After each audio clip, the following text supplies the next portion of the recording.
Hey guys, welcome back to Gore Next Door with Vincent Lola and Lola Graves. Oh yeah. Hi. How are you? Good. Excellent. Good. Excellent. So I hear we're getting into some Argento today. Yes, we are. Awesome. I have not watched very much Argento. A couple of things here and there. A couple of bits, a couple of bobs. But we decided to watch recently one of your favorites, I believe. Oh yeah, that's great. Highly rated, critically acclaimed, blah, blah, blah. By me? I don't know. Yeah. I don't know. By others too, I would say. By others, except for the people who made the video nasties list. Video nasties list. People, can we just this video's nasties thing? Like, I've never understood it. It's a UK-based thing. For anybody that doesn't know about this, I'm sure everybody does. It was like a list of like 70s and 80s horror movies. Mm-hmm. They were banned because they were just outrageous and gory and stuff. Man, I have probably seen pretty much every one of these movies on there. There's some obscure ones I haven't that I'm just like, I'm not even watching this because I'm not interested. Because some of these movies aren't even that gory or like that. Like if you go back through the list, I don't have the list in front of me, but a lot of these movies should never have been on there. I don't know what the UK was thinking. I don't know. I don't get it. And this was on there? Apparently I could see this being there. on. This could be on. Apparently it was on there. Now, see, that is gory and stuff. But is it though? I mean, I guess it's just more blood. But that's pretty much is it more blood, or does it just look like there's more blood because of the way that they shot it with like white on black, or sorry, white on red? Yeah. Red on white. Mm-hmm. Sure. I mean, that's quite possible. Okay. It's just that was the style, like the 80s. Well, I mean, like not 80s, but this is 80. What is this? 82? Did we even say what movie we were watching? No, if you guys can guess. But yeah, it was a great movie, wasn't it? Like, I really like this one. Out of all the Argento Gialli, I like this one a lot because, actually, we just watched. We watched Four Flies on Grey Velvet. I think we reviewed that a while ago. I think that's one of my favorites. And then this one. This one. It was really, really good too. Okay. But we did just watch. What the heck did we just? Oh, Giallo. Giallo was good. Was that Argento? Yes, it was one of his later ones, like 03-ish or 2000, whatever. Adrian Brody. Actually, like I didn't know what to expect on that one either. It doesn't get really great reviews, but I enjoyed it. I thought it was fun. 4.6 IMDb. It makes no sense. Yeah, I don't get it. It's a modern Giallo. It's good. Yeah. Is it perfect? No, but it's fun, and I thought it was great back then. Still holds up well. I liked watching it again with you. I'm like, this. I don't get the reviews. Yeah. I'm still confused a little bit by it, how the killer for that one is not actually Adrian Brody, because the character looks so much like Adrian Brody, and Adrian Brody is in it as the police officer, but he's only in it as the police officer. The other... Actually, no, that's not true. He did play him.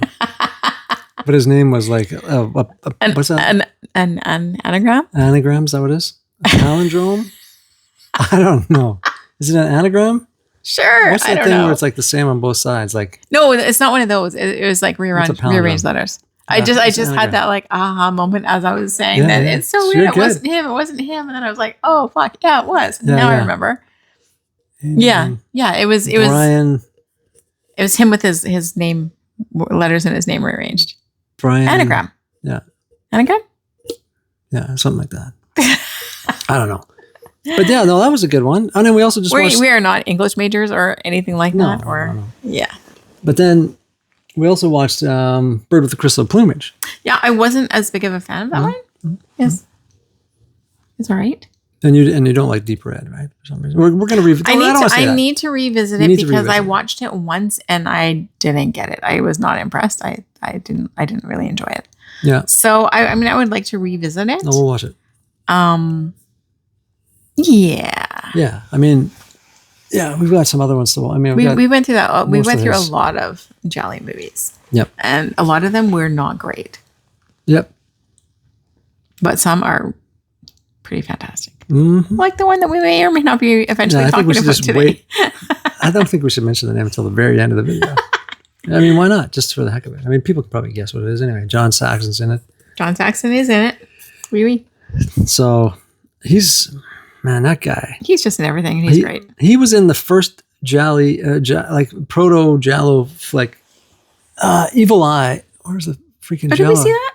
No. Oh. Black and white, like 1968, 69. See, I sold all my Gialli I mean, I don't know why. Because a lot of the jelly you had was not great. Yeah, but it was still jelly. But yeah, you're right. No, but you kept the Argento, and the Argento was great. Yeah, I've got about 18 here, so they're all good. Even the worst of the worst, like Phantom of the Opera, has Julian Sands in it. So how can it be that bad?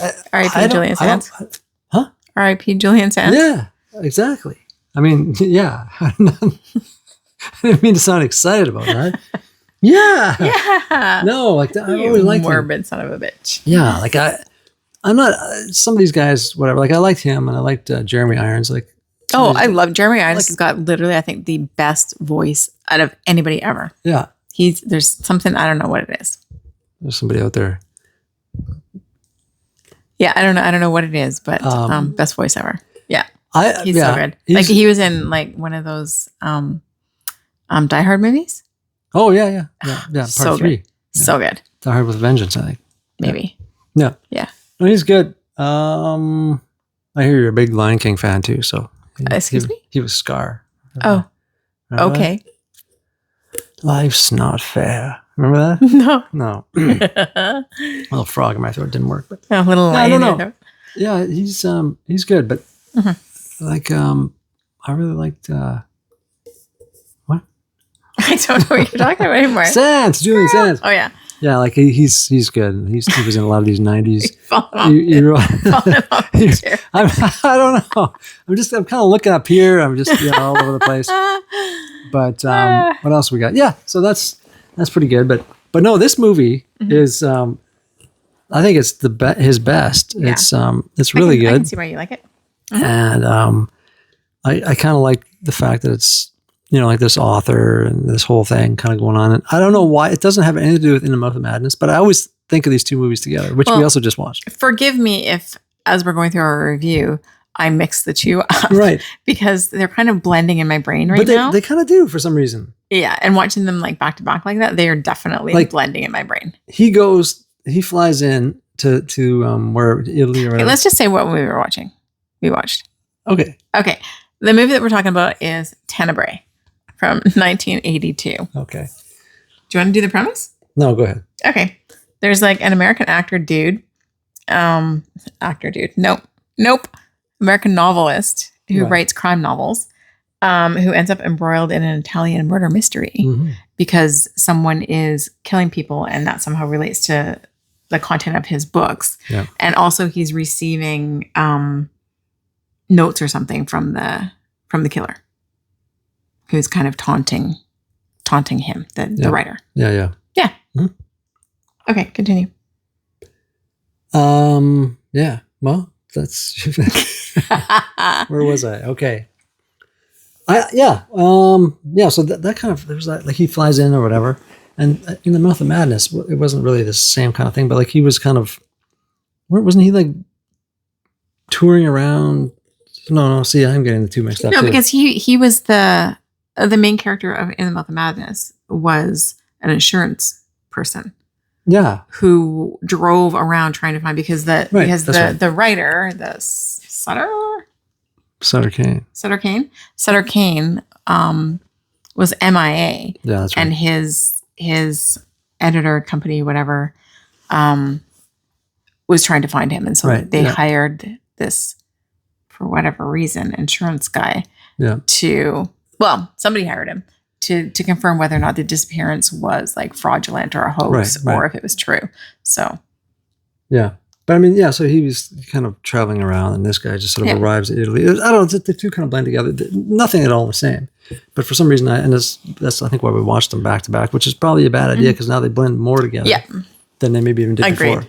But Tenebrae. Okay, so just a solid flick. Like, I mean, there's your usual red herrings and stuff in here. So many red herrings. But I felt like there weren't even as many as some of the other flicks. Like some of these went like 7 or 8 guys. It's really ridiculous. They don't make any sense. Well, yeah, but so spoiler alert, there's like 2 killers in this one though. Yeah. So, I mean, there's lots of red herrings, but there's also 2 killers in it. True. Mm-hmm. So, I mean, figure that out. But, this movie itself, it's fantastic. And you notice like, there's a few, that was in Crystal Plumage. I was going to say that little nod to Hitchcock. when he's like counting, he doesn't count the stairs, but he's like 39 pieces as he's counting, like, going up the stairs, and like, oh, 39 steps or whatever. But I feel like we have the most disjointed podcast ever sometimes. yeah, we may have to change the name or something. But yeah, they changed it to Where Are We? Oh, schizophrenic horror podcast or something. Yeah. Yeah. But, what's going on again? Wait, what? Yeah. But he, I think we watched, there was a bit of a little documentary at the beginning with Argento talking about this, how he likes Hitchcock. Or maybe that was on the Blu-ray. Might have been Plumage. Yeah, it might have been. Anyway. This one was actually apparently based, like not based on, but inspired by Argento being stalked by a fan. Oh, really? Yeah. Who would like call him up and. Really? Stuff like that. Really? Oh, I did not know that. So I read. I mean, factual. That's crazy. You know, a way to sell movies. I don't know. Mm-hmm. But so the internet says, and you got to believe everything you read on the internet. Well, that's kind of like the guy pretend maybe going missing in the Month of Madness as a publicity thing. Yes. So they do, there's sort of a crossover. There's just lots of crossovers. Yeah. Mostly the writing thing, but. Mostly the writing thing. Yeah. But that's the whole scene with the dog. If you remember, there's like a 10-minute scene where this dog is chasing it's intense. Yes. That dog was, that was insane. The dog was crazy. Yeah. He seemed insane. And for a while, you're like, who's the killer? I'm like, maybe it's the dog. Yeah. Because you've never seen a movie where the serial killer's a dog. Relentless. It was like a Doberman, and I can't even remember where a girl was just walking by, and this dog ran up to the fence and started jumping. It was a really tall fence. Mm-hmm. And started wigging out and, being all aggressive. And then the motherfucker jumped the fence and booked it after her. Yep. But then later it was intense. Another fence. That dog, he realized it was too tall when he got up to it. So he went back and did like he took a run at it. Like he went back like stopped, 20 feet, stopped, turned around, and then ran and like it was smart doggy. Crazy. But that whole long scene, like there was a relation in that to something Hitchcock I was going to talk about. I can't remember. But yeah, like even that scene itself was just different. Yeah, it was intense because it was very, very long. Yeah. And you just didn't really that dog was just super intimidating, right? And then he shows up like 5 minutes later, like when she's inside the house and she's gone. Then finally she goes back to a window and the dog comes again. Yeah. Or at the door. Launching itself at the window or whatever. Yeah. Yeah. And relentless. And then she gets killed anyway by somebody else. But no, it's a like these Jolly, they're always so dramatic, and there's always this flair. And I think that's why I always like that. Like they're just, I always would say like they're classy. They're not. They're like the last thing that's classy. Like they're so gory and ridiculous and stabbing women in the vagina and stuff like this. Mm-hmm. I mean, there's just nobody got stabbed in the vagina in this one. Not in this one. No. But like throat slashing, backstabbing. But just it's kind of a like the palette that they use for the colors in the movies. Like these movies are all kind of. It was very like. But this one specifically is even the better of all that as well. Yeah, yeah. It was beautifully shot. Yeah. Yeah, like I think you're talking about like the white wall when the woman gets her throat slashed, and just the epic spray of blood across the red wall. It was beautiful. Sure. It was very cool. Yeah. Yeah. No, he's great, and I like all his movies, and he's kind of. I think he kind of. You can see in a lot of his movies, there's like the blue and the red lights and that kind of background settings, and even in that latest Giallo. But like Mario Bava, I think, started that kind of thing back, at the beginning with Blood and Black Lace that we watched. One of the first ones where he's like in this, what do you call it? Like a fashion design place. Oh yeah, yeah. And he had the black trench coat and the covering and the black hat, and that's kind of what was started that. Previous to that, though, a year or two before was the John Saxon Evil Eye movie, but she was his first. Well, I don't know. That wasn't his first movie.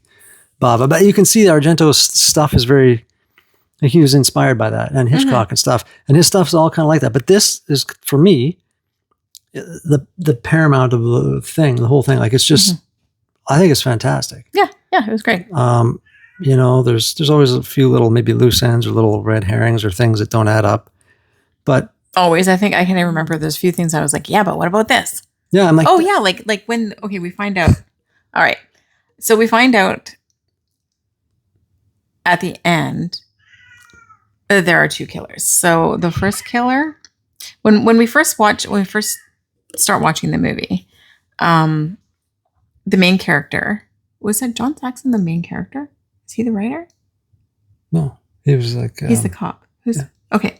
So the main character witnesses a murder in this weird space, and he gets locked between like two windows. Oh yeah, like a caged animal, and he's witnessing this murder or an attempted murder. Crystal Plumage.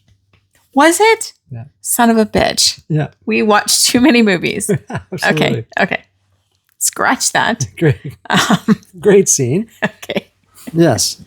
Okay. So that's why it's better we just don't say the name of the movie.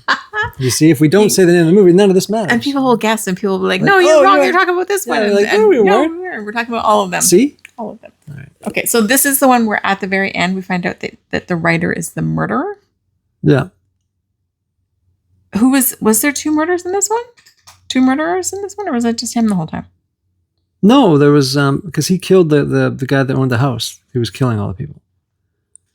Oh yeah, there. Because then he thought it would be good. It was the TV guy. Okay. And he could get away with it Gotcha. because it's like part of the story. Yeah.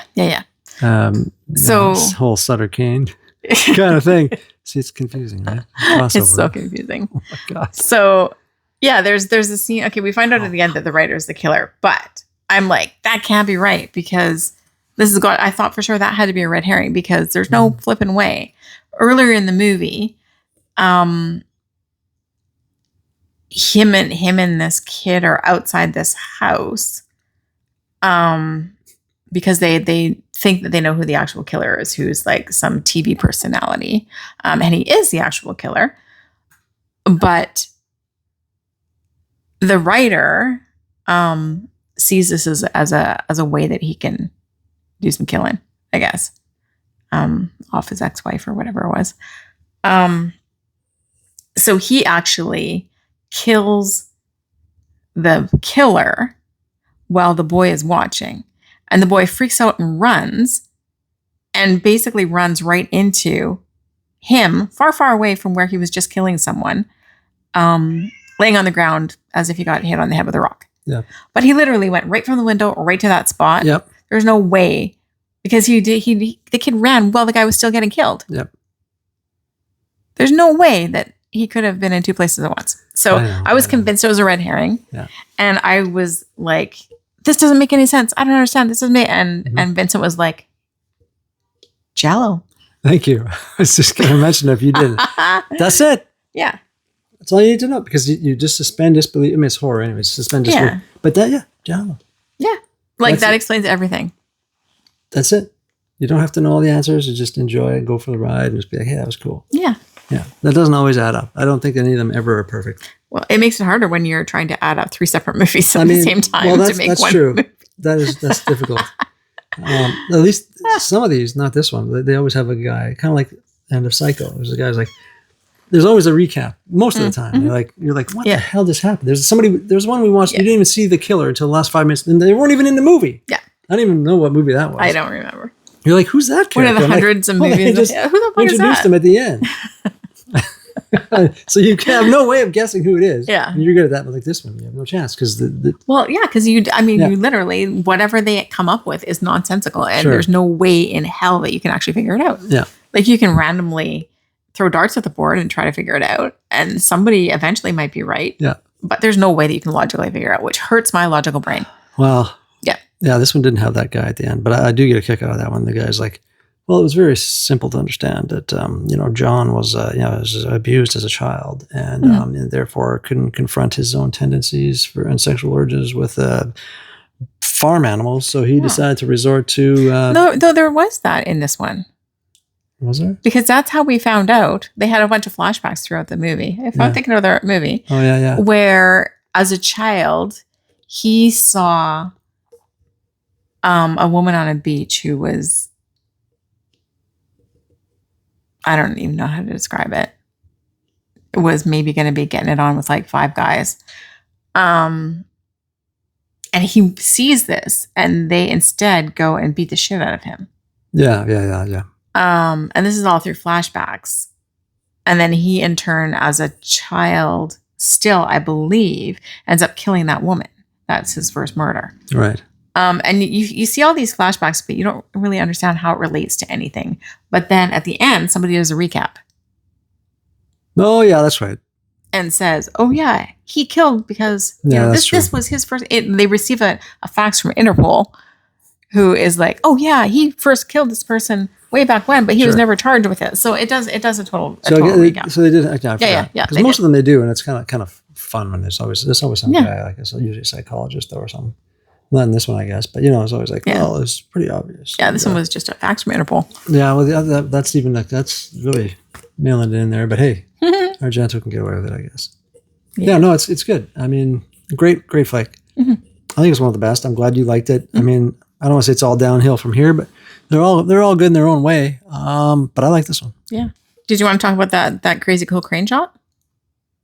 Oh yeah, there's a crane shot in there. What is it, like 2 minutes long? 2.5 minutes long. It kind of goes across. You see the guy, typical kind of camera coming up by a window, but then kind of continues up and then moves over to the side and then up a little more and then kind of. But it looked like it was going in, but I guess it didn't quite go in. Goes into the house, it seems like. Then back out, then out again, and then up and over the corner of the house, and then down the other side, and looks in a window. It literally encircles the whole entire house. In one long, continuous 2.5 minute shot. Yeah. Super cool. Continuous. Yeah, that and like the dog scene. Like it's just, there's a lot of, you can see like he just was mastering his craft at that point and just really, I don't know, I think it's great. Yeah. Yeah. The camera work was very cool. I love the colors. Like it was, you expect a lot of movies like that to be dark. And I mean, the name Tenebrae, I think, is like dark or darkness or something like that in Italian. But this whole film is so brightly shot. Well, I think that's so brightly shot. Yeah, it could be intentional that he's named it that. I imagine it probably is. Yeah, so it's the complete opposite. Yeah, no, it's but it made the kills look so much cooler too, because everything was so white and just so white. Yeah. That the blood spatter looked just fun. Yeah, just fun. Looked really cool. Yeah. So I mean, I think for me, it's just this is all. Like for me, one of the like everybody should see this movie once. Mm-hmm. Really like Italian movies, international thriller, foreign films. Should we talk a little bit about watching it in English versus Italian? Okay. So it's a lot of these movies were recorded with like usually two different like bring in like an American actor or something, and then they have like the Italian guys. Yeah. And then so I didn't realize what you're probably going to explain, but they would have. Like the Italian guys were always doing the Italian parts and the English guy, but sometimes they wouldn't even understand each other on the set. So they would just shoot that and then this. But I thought they were still recording their voices. Mm-hmm. But you were telling me. Apparently they weren't. I can't even remember what the name of the way that they're doing it was, but they didn't really film sound.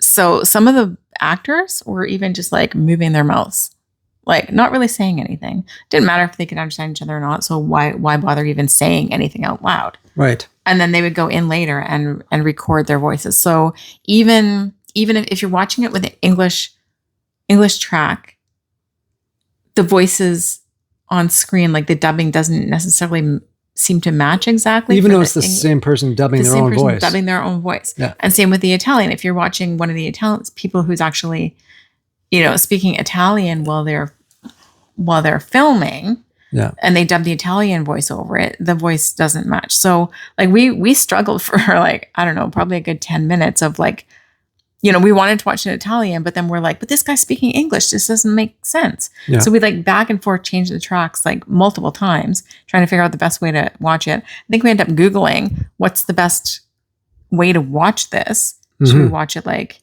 English subtitles in Italian or just straight English, or what? And I mean, we ended up watching it Italian with English subtitles just because it feels like the way that you're supposed to watch it. I would agree. Even though the voices don't match for any of it. Yeah. But it just feels like the right way to watch it. I don't know. Does anybody out there have any suggestions on how to watch stuff like that or like preferences? Yeah, because I've always watched them in Italian, even if there was English guys in it. Just seems like this. The way to do it. Then the director was Italian. It was his vision. Yeah, but this is just a way that the Italian films were done back then, which I thought was a really interesting choice. Yeah, I guess. Well, there's there's one, I don't know if I can't remember now if it was a giallo or if it was an Italian spaghetti western, but there was one.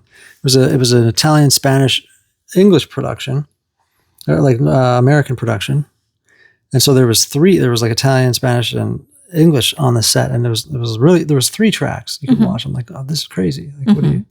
Still, I think I defaulted to the Italian because it was an Italian film, but it was also shot in Spain, which was interesting too, because a lot of these spaghetti westerns were shot in Spain.